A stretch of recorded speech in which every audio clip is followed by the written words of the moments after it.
Շնորհակալ եմ, հարգարժան նախագահ, հարգելի պատգամավորներ, սիրելի գործընկերներ,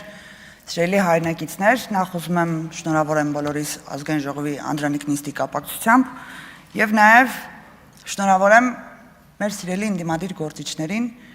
ազգային ժողով գալու կապակցությամբ։ Ինչի շնորհավորեմ, որովհետեւ այս ամբիոնը ունի մոգական ուժ։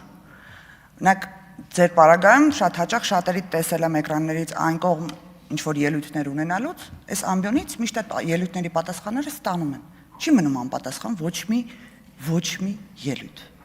Եվ հնչելու են ձեզ արձագանքներ, դա է քաղաքական մշակույթի հիմնական սկզբունքը։ 5 տարի շարունակ այս ամբիոնից մենք լսել ենք այն տեքստերը, որ դուք փորձում եք այսօր արտաբերեք։ 5 տարի շարունակ այս ամբիոնից մենք լսել ենք մեր ընդդիմադիր գործիչների կողմից բոլոր հնարավոր մեղադրանքները, ցենց փաթեթավորած, ամբողջությամբ ձևավորած թուրք, ադրբեջանցի, Թուրքիայի գործակալ, դավաճան, ազգադավ, այդ ամեն ինչը լսել ենք, բայց մենակ մենք չենք լսել, քաղաքացիներն են լսել։ Քաղաքացիները լսել են, դրա գնահատականը տվել են։ Ասածս ինչ է, անվճար խորհուրդ վերացարկվեք այդ ամենից։ Ինչպես գործընկերս ասեց, հայրենասիրության միակ մոդելը հակաթուրքականությունը չի։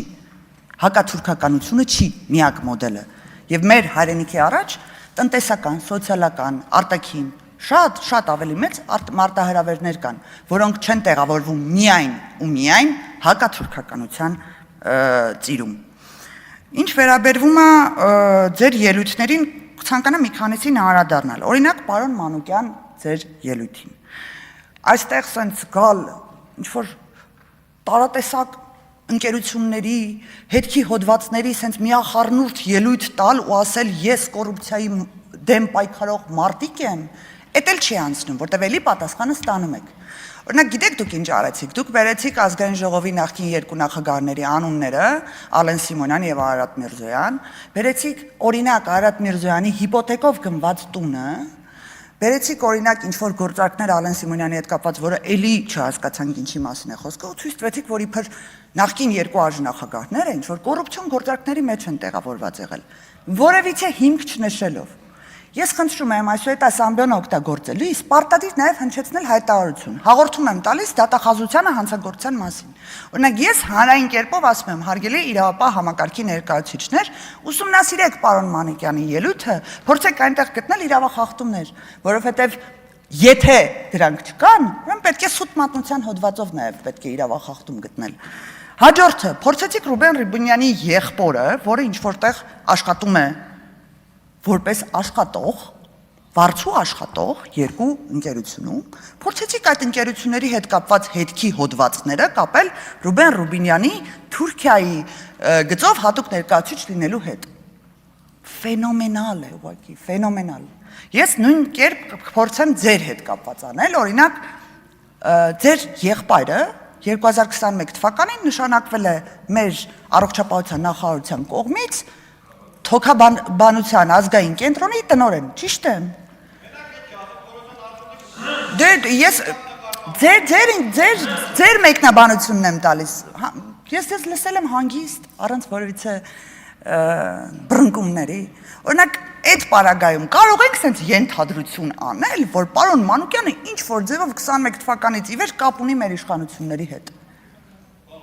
Լուրջ։ Փաստորեն տենց է տրամաբանությունը աշխատում։ Յոթ, խնդրում եմ տեղից մի խոսացեք։ Հասկանալի է։ Ընտրակաշառքների վերաբերյալ ձեր շատերի ելույթներին ստեղից էլ հնչեց օրինական ընտրակաշառք։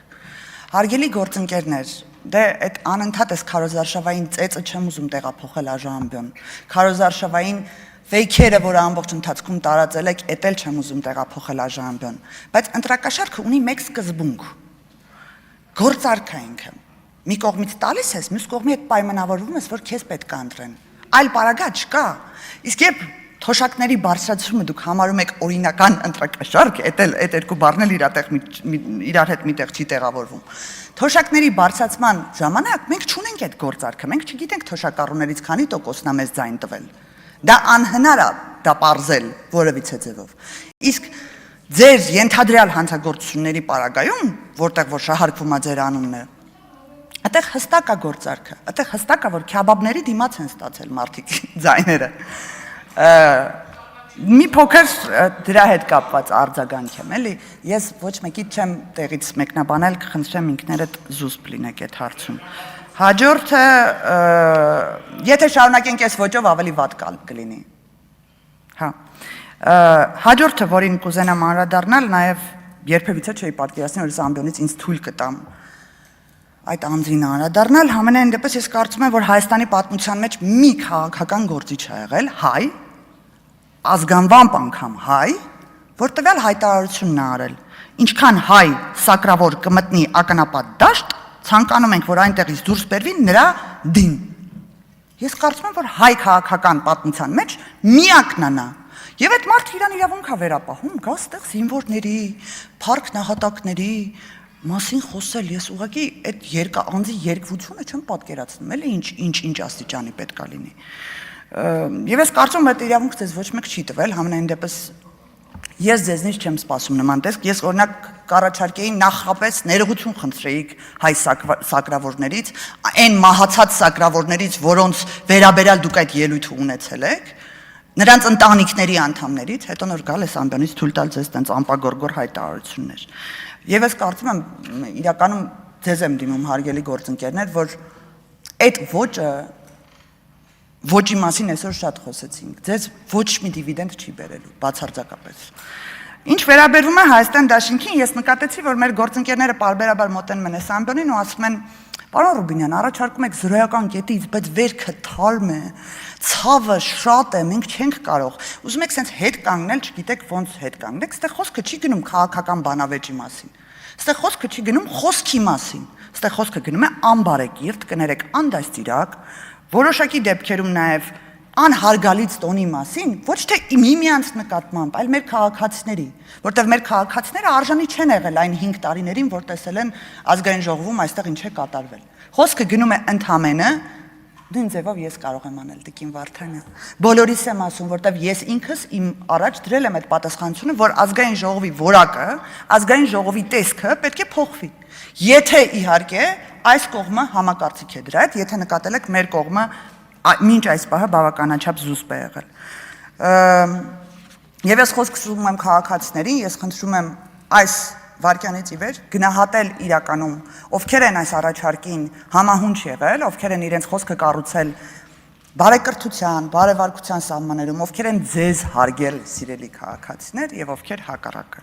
Իսկ ինչ վերաբերվում է արտահայտություններին, որոնք կարող եք մանիպուլացնել, տենց ասել, ստախոս օրինակ վիրավորանք չի, չգիտեմ, ազգադավը վիրավորանք չի, քաղաքական գնահատական է։ Նման բաներ այստեղ չեն անցնում, հարգելի գործընկերներ, պատասխանը լինում է ավելի կոշտ։ Վերջում անդրադառնամ նաև գործընկերոջս ընտրության տեխնացության վերաբերյալ, ես կարծում եմ ձեր գործընկերներից մեկը ինչ-որ կենսագրությունից էր խոսում, անկեղծ ասած չգտա ոչ միտեղ նրա կենսագրությունը, ես կուզեմ Ռուբեն Ռուբենյանի կենսագրությունը մեկ անգամ եւս ընթերցել, կրթությունը, շարունակություն քաղաքական գործունեությունը, հետո կենսագրությունից խոսել, եւ ես կուզենայի ձեր գործընկերներից առնվազն մի քանիսի կենսագրությունը գոնե մի փոքր նմանվեր Ռուբեն Ռուբենյանի կենսագրությանը, խոսում էիք նաեւ անաչառությունից, պարկեշտությունից, բարձր արժեքներից, ես կարծում եմ իմ գործընկերը այդ արժեքների միավորումն է եւ ես ընտրվելու պարագայում նրան բարի երթ եմ մաղթում։ Շնորհակալություն։ Հավանիչ տեսանյութը եւ բաժանորդագրվիչ նորությունները բաց չթողնելու համար։